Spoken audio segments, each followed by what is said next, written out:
Good morning, student. This is your third video of chapter 15 Business Finance, subject Business Study, class +2. Last video में हमने finance decision किया था. आज हम करेंगे डिविडेंड डिसीजन. डिविडेंड होता क्या है?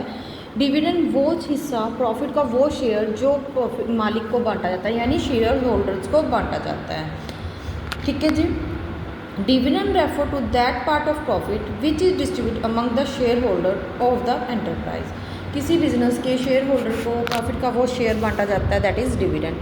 Under dividend decision the decision has are made as to how much part of profit should be dividend among shareholder as dividend and how much part should be retained by the enterprise. कितना हिस्सा profit का हम share holder को as a dividend दे दें और कितना हिस्सा हम प्रॉफिट का बिजनेस में रख लें as a reserve. Under these, it is decided that should the total profit be distributed as a dividend or should the total profit be retained by the enterprise or should some part of total profit be distributed as a dividend while some part of total profit is be retained by enterprise. Clear है? वही चीज़ द्वारा कह रहा है. Factor affecting dividend decision. क्या क्या factor होते हैं बेटा डिविडेंड? लीगल डिस्ट्रक्शन, कुछ कानूनी भी होते हैं. According to some provision of companies act enterprise have fulfil certain compulsory condition regarding the payment of dividend to share holder. Dividend decision of any enterprise are effected such condition और legal restriction. जो legal restriction है उनको follow करके उनको dividend देंगे. ठीक है जी. उससे ना तो ज़्यादा दे सकते हैं ना ही कम दे सकते हैं. Amount and stability of earning. हमें हमेशा लगातार कमाते रहना चाहिए, इतना पैसा बिजनेस में रखना चाहिए अगर नीड पड़े. Dividend is a paid out of the earning of the past and present. जो हमने पीछे कमाया, जो अब कमाया वो है. If the earning of enterprise is high then more dividend can be paid, but if earning of the enterprise is low the less dividend is paid. ज़्यादा प्रॉफिट हो रहा है ज़्यादा डिविडेंड दे दो, कम प्रॉफिट हो रहा है कम डिविडेंड दे दो. ठीक है जी. नेचर ऑफ इंडस्ट्री एंटरप्राइज, किस टाइप के हमारे बिजनेस हैं. If enterprise is related to such an industry the demand for whose product is not effected by trade cycle then such as enterprise are regular flow of income. जो trade cycle में तो effect नहीं होता बेटा. Trade cycle होता है जिसमें एक कंडीशन होती है, अभी चल रहा है, पैदा हुआ, बढ़ गया, फिर मर गया, मतलब बिजनेस खत्म हो गया. तो उसमें क्या है, एंटरप्राइज में बना रहता है, रेगुलर फ्लो बना रहता है इनकम का.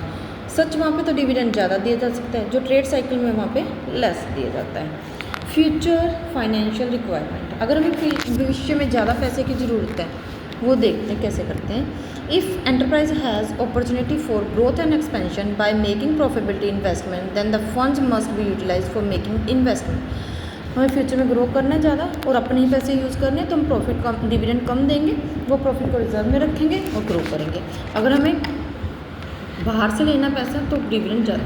इन such a situation the payment of dividend can be postpone, but if there is no need for fund to make investment then more dividend can be paid. अगर हमारी जरूरत नहीं है बेटा डिविडेंड ज़्यादा पे करो, फ्यूचर में अगर आपको ज़्यादा ज़रूरत है तो शेयर होल्डर आपके साथ अट्रैक्ट होंगे क्योंकि आपको डिविडेंड ज़्यादा मिल रहा है.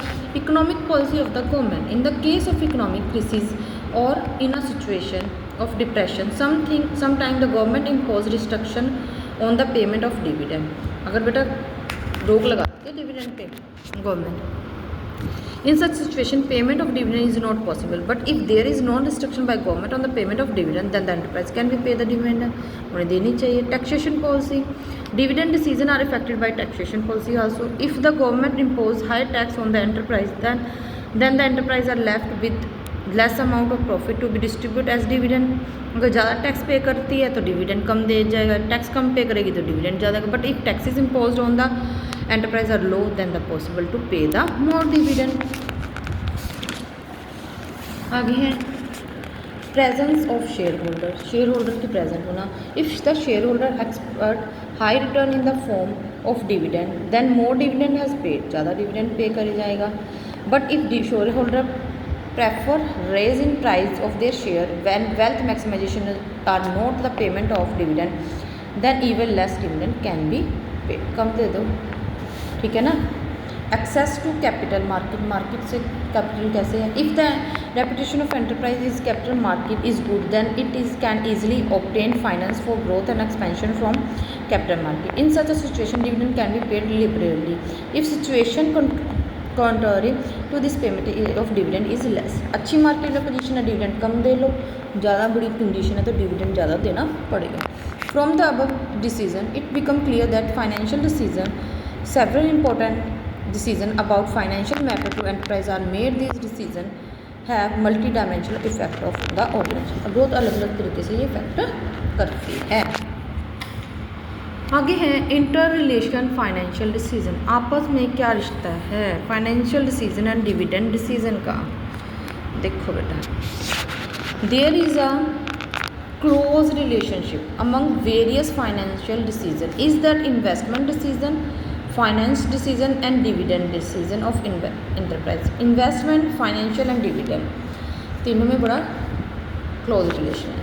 Whenever a financial manager make any financial decision he keep in mind all aspect and then make such a decision with the appropriate from all aspects। सबको चीज़ में ध्यान रखता है। For example, the investment decision made by enterprise for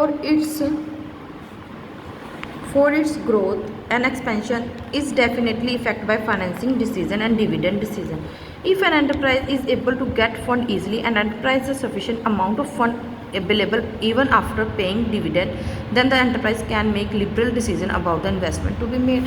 कहता है अगर वो चाहता है बिजनेस को ग्रो करना तो फाइनेंशियल बिजनेस को इस तरह से डिसीजन लेना पड़ेगा, डिविडेंड कम करना पड़ेगा, डिविडेंड पे इफेक्ट पड़ा। अगर वो चाहता है मार्केट में से उसको शेयर होल्डर ज़्यादा मिल जाए तो उसको डिविडेंड ज़्यादा पे करना। Likewise on the other hand investment decision of the enterprise influence financing decision and dividend decision। For example, profit is retained for the making decision instead of paying dividend out of it। Profit रख लिया market business में invest के लिए तो dividend कम कर दिया। Then it is means that investment decision have effect the dividend decision, उसने डिविडेंड को इफेक्ट किया। Hence all the finance of enterprise effect one another, एक दूसरे को इफेक्ट करते हैं। In fact the main objective of all financial is the enterprise effect maximise the wealth of the enterprise and provide maximum dividend to the share holder. It is for the achievement of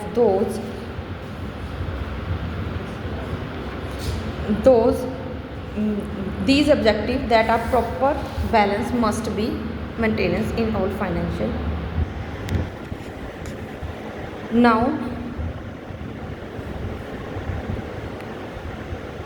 the main objective of all the financial decision is to maximize the wealth of enterprise and to provide the maximum dividend to the shareholder।